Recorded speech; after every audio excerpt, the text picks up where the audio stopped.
Chapter 5.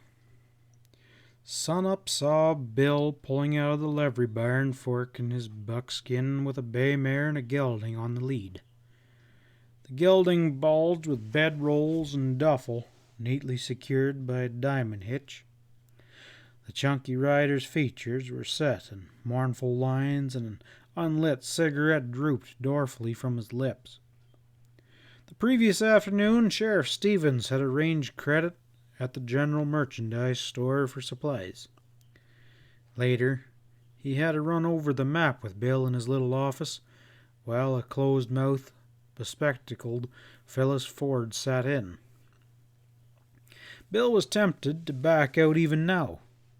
Thought of hitting the bairns with this long-skirted, goggle-eyed schoolmarm turned his stomach. Only recollection of the gleam of Pat Stevens' eye and the certainty that the heavy-handed sheriff would send him down for 60, maybe 90 days if he backed out. That's what restrained the disgusted rider from dropping the lead ropes right there and hightailing it. At that early hour, Dutch Springs still slept and Main Street was deserted. Bill pulled up to the hitch rail outside the Jewel Hotel, slowly tied the ponies and touched a match to his melancholy cigarette, then, with deliberate gloominess, squared his wide shoulders and pushed the wide swinging doors open and stepped into the lobby. A girl rose easily from a rocker. Fluffy brown hair cascaded from beneath her pearl-gray, stiff-brimmed Stetson. A checked shirt and new Levi's failed to hide the grace of her lithe form. Polished leather riding boots encased her small feet. The new leather of a wide gun belt encased her slim waist, and walnut butt of a 6-gun protruded from the holster. Her eyes, a startling blue against the pale oval of her face, surveyed Bill coolly. That worthy stood as though petrified, gasping like a newly landed trout. The cigarette dropped from his parted lips. Like a man dazed, he stared at the transformed Phyllis Ford. You ain't Miss Ford?" he choked finally. "Your memory must be defective, Mr. Williams," the girl replied. Still staring in mute disbelief, Bill thrust back his hat and ruffled his coppery hair. Forgotten, the cigarette smoldered away at his feet. "But the duds," he muttered. "The blinders. Good grief. Have I be dreaming?" Phyllis stepped towards him. "Drinking again, I presume?" No, ma'am," mumbled the rider. "Sober as a judge. Yes, sirree. Sure, you can't be the same girl." "Clothes maketh the man and the woman, even if she resembles a broody hen or a cow barn," said Phyllis pitilessly. Bill reddened under his tan. "Yes, ma'am," he returned meekly. "You use a cross draw?" Phyllis frowned. "A what?" A cross draw, ma'am." He made a rapid motion across his body with his right hand to illustrate drawing a gun. "Oh, no, it looks too difficult." "Well, you're packing your iron on the wrong side, ma'am." "It really doesn't matter." The girl's voice was indifferent. "The gun's loaded with blank cartridges. I really couldn't risk hitting anyone." Bill merely nodded. Words failed him. Still slightly dazed, he led the way outside. "You fork on to the bay, ma'am. She's been well gentled." Phyllis swung lightly into the stock saddle. "This is most certainly more comfortable than the bare backs of the plough horses at home," she smiled. Bill was recovering his aplomb now. Delightedly, a grin slowly spread across his rugged features. It was still hard to believe this cool, graceful stranger with eager blue eyes and brown curls creeping from beneath the crown of her Stetson was that stodgy schoolmarm of yesterday. But the gods in their mercy have wrought a miracle, And who was he to question it? He hit leather and grabbed the lead rope of the pack pony. At a walk, they moved through the silent plank boards and past the adobes on the edge of town out onto the flat prairie. Long banners of light streamed across the sky, touching vagrant clouds with gleaming light, and splashed against the crags of the Crumballas, gliding the peaks that thrust upward, cold and austere.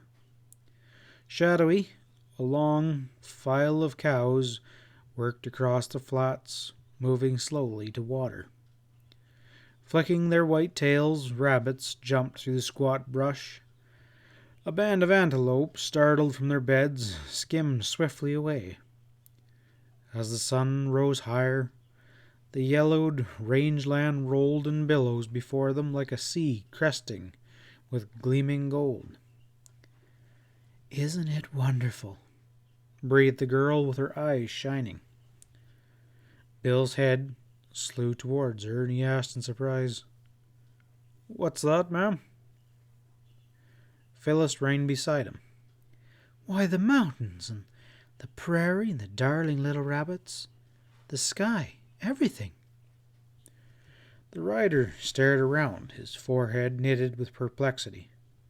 To him, it was just another sun-up, with a promise of a heller of a hot day. "Yes, ma'am," he returned obediently. Bill held the ponies down to a walk. Pat's orders were to camp overnight at Sandy Creek, 10 miles east. And then, if Miss Ford felt the urge to quit hunting the mirage, they could hit town again before noon. But, decided Bill mentally, this new Miss Ford wasn't about to be quitting. No siree, if he had anything to say about it. By noon, they were in the hills. Bill drifted slowly along, reining back to the better opportunity of admiring the fluffy tendrils of hair against the slim white nape upon Phyllis's neck. She was far too busy soaking in the sights of this wonderful new country to notice anything except scenery. At noon, they lazed for an hour beneath a drooping willow beside a rippling creek.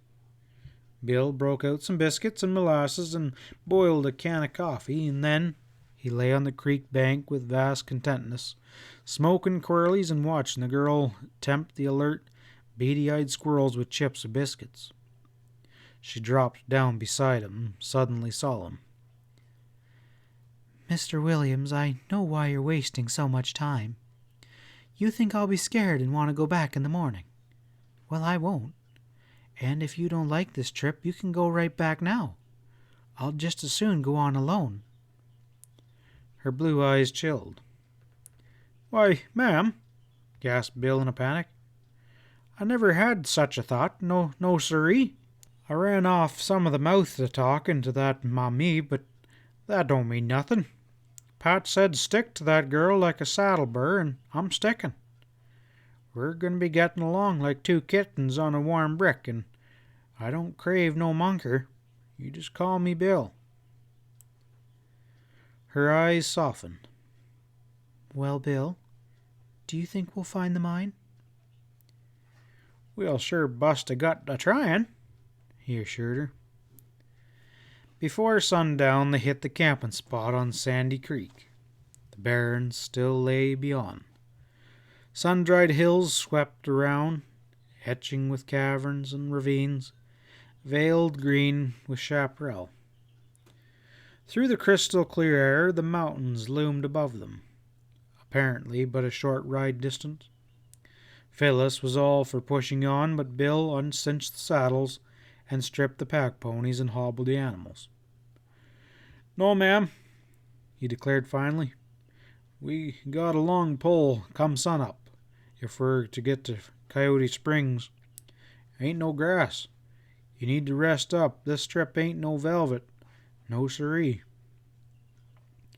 When the campfire reddened with embers and deepened purple veiled the hills, Bill spread the girl's blanket and tarp. His own spun bedroll he dumped among a twisted oak 50 paces away. Ain't nothing can hurt you around here, he declared. If and the coyotes start yapping, remember the so-and-sos are more scared of you. And if anything's amiss, you just give a holler, I'll come a-running.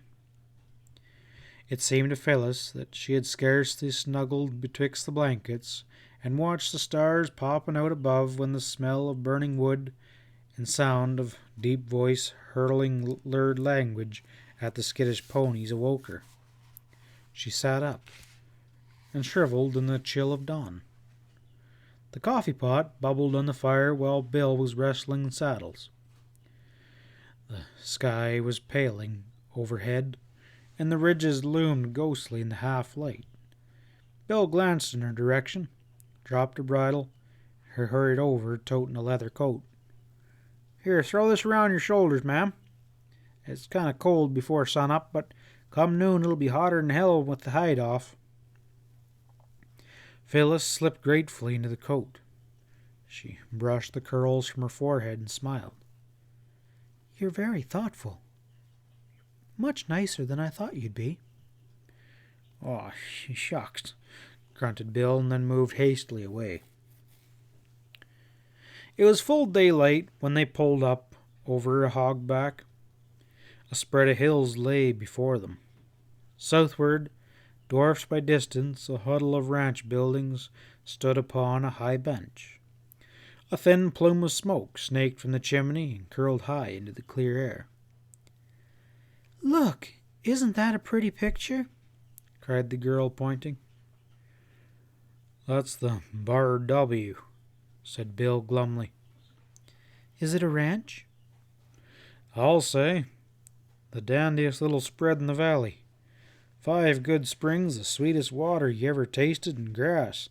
Hawk high right now. What a wonderful spot for a home, facing those glorious mountains. Don't I know it? Phyllis glanced curiously at his disgusted features. Why, what's wrong? I rode that spread. Before Todd Rakestraw hog swindled me out of it. Do you mean he stole it? I set it up against a string of horses at stud. You mean you gambled it away? Her voice was horrified. I was liquored up some, he growled, and Todd he cold-decked me. Phyllis was thoughtful as the ponies dropped down a grade. It begins to make sense now, she announced finally. Cut the deck deeper, grunted Bill. You are being in prison. This Todd person cheated you out of that glorious ranch and you tried to shoot him. Sherriff Stevens arrested you and the girl warned you he was bent upon revenge. Who is she? That's Todd's sister, but they fight like 2 cats with their tails tied. Mommy, she's a lampaloozer, but she's hell on horses. You certainly have a quaint way of expressing yourself, smiled Phyllis. But I take it you admire that, Mommy? Bill held up his free hand in hasty denial. Now don't you be getting notions, ma'am. Mommy's all wool and a yard wide, but there ain't no jasper in Powder Valley can bridle and gentle her. No sirree. They rode into Coyote Springs when the sun was sinking. Stiff and saddle-sore, Phyllis slid gingerly out of her saddle. Her face and neck were burned fiery red. Her eyes were sore and irritated by the choking dust, and her throat felt as though it was a cinder chute. Wearily, she dropped and lay outstretched on a rock-girdled pool, too exhausted to even drink. Bill watered the ponies, unspooled the bedrolls, and built a fire, busying himself around camp. She had not moved when he brought over a tin mug of hot coffee. She sipped it gratefully, but shook her head numbly when he tenderly offered a plate of fried bacon and beans. The thick-set rider said nothing. Later, when shadows crept across the barrens, he stirred up the fire, hunkered close to her form, and slowly built a smoke. "Reckon we should backtrack at sunup," he growled. Phyllis sat up abruptly, groaning at stiff muscles that complained. "Why?" she challenged. "Oh, you're all tuckered out," he explained patiently. "And it's even tougher ahead. There's no more water, leastways I never located any." She eased her aching back. "I'll be all right in the morning." Bill shook his head. "No, ma'am, there's no use in killing yourself. You rest up in town and I'll locate this doggone mine. I got nothing else but time on my hands." Painfully, the girl struggled to her feet and stared down at the hunkered rider, her blue eyes sparkling with anger. "See here, Bill Williams, I'm not a quitter. I came to find a mine, and I shall find it. I am not going back." She stamped a small foot to emphasize the words. "Do you hear me?" "Just as you say, ma'am," replied Bill. Aching in every limb, eyes closed tight to shut out the blinding, shearing sun rays reflecting from the wilderness of naked rock, Phyllis hunched miserably in the saddle as her pony trailed Bill's across Alkali Flat. She had long since tried quitting to wipe the stinging, floating dust from her burning face. Teeth gritted, she clung to that saddle horn, knuckles showing white, thankful that her guide, squinting impassively ahead, could not see the tears that furrowed salty channels down her cheeks. Bill had carefully refilled the water bags before packing, and spoke of making dry camp at Needle Rock. One obsession alone possessed her: to stick to that saddle until the day's ride was done. But it seemed as though the day would never end. Beneath the long shadow of Needle Rock, she made a desperate effort to swing out of the letter, but slid weakly sideways and collapsed beside the pony in a huddled heap. Bill swore beneath his breath, and hastily unrolled her bed, gathered her up gently, and laid her upon it. When she opened her eyes, he was dabbing her sun-blistered forehead with a wet bandana. They had turned back now. She knew it from the look in the rider's eyes, but she didn't have the strength to protest. With sundown, the fierce heat abated. Thankfully, she relaxed upon the bedroll while Bill, anxiety in his smoky eyes, hobbled the ponies and set the coffee pot on the small fire. "You doggone lunkhead," he told himself angrily. "You should have never have pulled out at Coyote Springs. No gal kin stands the bearin'. I don't give a damn how much spunk she's got. This gal packs a plenty, though. Even if she does check out, Pat Stevens will hang me. You double-eyed jackass, you sure deserve it." Bill continued muttering to himself. With darkness, Phyllis slept. Bill carefully spread his blankets over her slim form. He'd have been compelled to wake her to open up her roll. Moodily, he hunkered by the fire and stared at the crackling flames. Beyond the circle of light, the ring of a pony's iron-shod hooves upon rock galvanized him into alertness.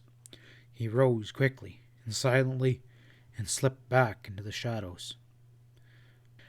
A rider approached and was vaguely outlined against the night. He drifted close to the deserted fire. "Hello," he hailed.